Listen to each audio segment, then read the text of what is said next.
ছুটির দিনে ঘুরে আসি। আমরা যারা শহরে থাকি আমাদের জীবনযাপন হয়ে গেছে একরকম রোবটের মতো। বাসা থেকে অফিস, অফিস থেকে বাসা। পরিবারের অন্য সদস্যদের সময় দেয়া তো দূরের কথা, একটু কথা বলারও যেন সময় থাকে না। যান্ত্রিক এই ইট পাথরের শহরে আমরা একটু খুঁজি প্রশান্তির ছায়া। প্রিয় দর্শক, আপনাদের মনে প্রশান্তির এই ছায়া এনে দিতে আমরা একটু সহযোগিতা তো করতেই পারি। ছুটির দিনে আপনি আপনার পরিবারকে নিয়ে কোথায় ঘুরতে যেতে পারেন, এই সেগমেন্টে জানাবো সেটি। ছুটির দিনে আপনি চাইলেই আপনার পরিবারকে নিয়ে ঘুরতে যেতে পারেন বিজয় সরণির সামরিক জাদুঘরে। চলুন দর্শক, এই ভিডিও থেকে জেনে আসি সামরিক জাদুঘরের কিছু গুরুত্বপূর্ণ তথ্য।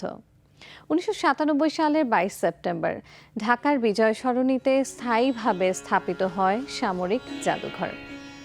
বাংলাদেশে রয়েছে গর্ব করার মতো স্বাধীনতার ইতিহাস, মুক্তিযুদ্ধের গৌরবময় ইতিহাস। সেই সঙ্গে সশস্ত্র বাহিনী আমাদের স্বাধীনতা, সার্বভৌমত্ব রক্ষার প্রতীক। সামরিক বাহিনী, সেনা, নৌ, বিমান বাহিনী কি কাজ করে, কিভাবে চলে বা অতীতে তারা কি করেছেন, সেই বিষয়গুলো সম্পর্কে মানুষের রয়েছে প্রচণ্ড আগ্রহ। সে লক্ষ্য থেকেই প্রতিষ্ঠিত হয়েছে সামরিক জাদুঘর। কেবল দেশের সশস্ত্র বাহিনীর ইতিহাসকে ধারণ করবে না, তরুণ প্রজন্মকে দেশপ্রেমে উদ্বুদ্ধ করার পাশাপাশি তাদের সামরিক বাহিনীতে যোগ দিয়ে দেশের জন্য কাজ করতেও অনুপ্রাণিত করবে। জাদুঘর দেশের সশস্ত্র বাহিনীর জন্য হবে একটি মাইলফলক।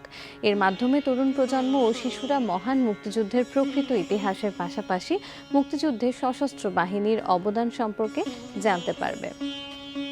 এটি বিশ্বের মধ্যে অন্যতম শ্রেষ্ঠ একটি প্রযুক্তি নির্ভর সামরিক জাদুঘর। এখানে সেনাবাহিনী, নৌবাহিনী এবং বিমান বাহিনীর জন্য পৃথক প্রদর্শনীর ব্যবস্থা থাকায় এখানে আগত তরুণ থেকে বয়োবৃদ্ধরা যেমন এ সম্পর্কে জ্ঞান অর্জন করতে পারবেন, তেমনি তরুণ প্রজন্ম সশস্ত্র বাহিনীতে যোগদানে আরও আগ্রহী হবে। দেশের স্বাধীনতা ও সার্বভৌমত্ব রক্ষায় আরও উদ্বুদ্ধ হবে।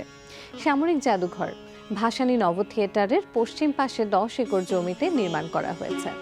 এখানে সেনাবাহিনী, নৌবাহিনী এবং বিমান বাহিনীর জন্য নির্ধারিত গ্যালারি সহ 6টি পৃথক অংশ রয়েছে এবং প্রতিটি গ্যালারিতে রয়েছে আলাদা আলাদা সামরিক বাহিনীতে ব্যবহৃত অস্ত্র, গোলাবারুদ, প্রযুক্তি ইত্যাদি বিষয়ে বিভিন্ন কর্নার।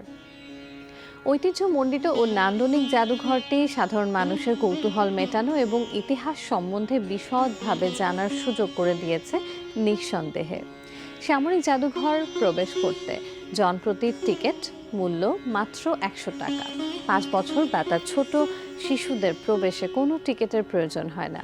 এছাড়া সার্কভুক্ত দেশগুলোর দর্শনার্থীদের প্রবেশ টিকিট মূল্য 300 টাকা এবং অন্যান্য বিদেশি দর্শনার্থীদের জন্য প্রবেশ মূল্য 500 টাকা। টিকিট পাওয়া যাবে অনলাইনেও।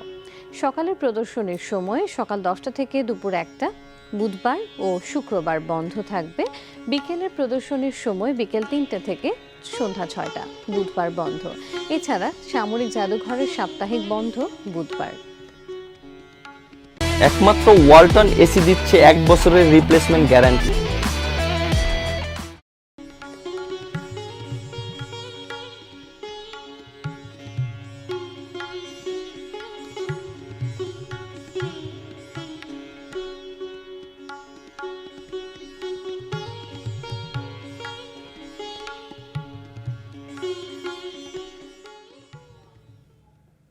দর্শক, দেখছিলেন আমাদের আয়োজন ছুটির দিনে ঘুরে আসি।